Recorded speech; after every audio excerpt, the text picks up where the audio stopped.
What if the best way to end poverty was to give cash with no strings attached?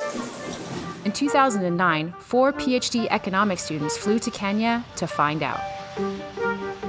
Their experience there led to the creation of GiveDirectly, the first and largest charity that lets donors give cash directly to people in poverty.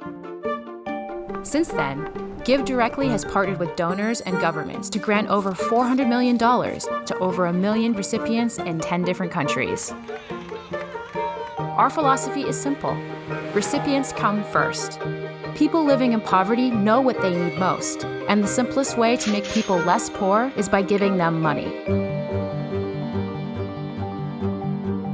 There are a lot of misconceptions that exist around giving cash.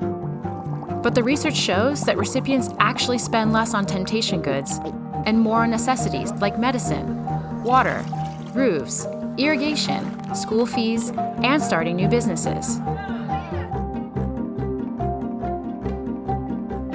Empowering people in poverty to make their own decisions advances our core value of respect.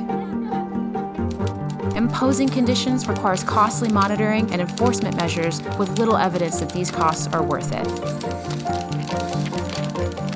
Cash allows individuals to invest in what they need, instead of relying on aid organizations and donors thousands of miles away to make choices for them.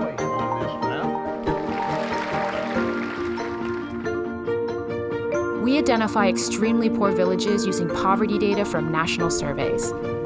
Generally, every household receives about $1,000, which is around 1 year's expenditure. We then provide customer support to ensure that everyone is able to receive their payments. Ntabwo twabyemeraga twavuga ati umuntu akaza akaguha amafaranga nk'ikibaye tugenda tubona nk'abantu bavandimwe twagiye tubana baraye duhaye rwose ba abantu nabo rero batugira inama turayumva bwa buzima bubi ubu twabuvuyemo igisubizo twarakibonye. In March 2020, as the COVID crisis emerged in the US, we launched Project 100 to give direct payments to over 100,000 Americans in need.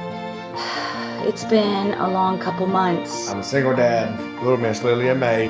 And I am so grateful having a refrigerator full of food.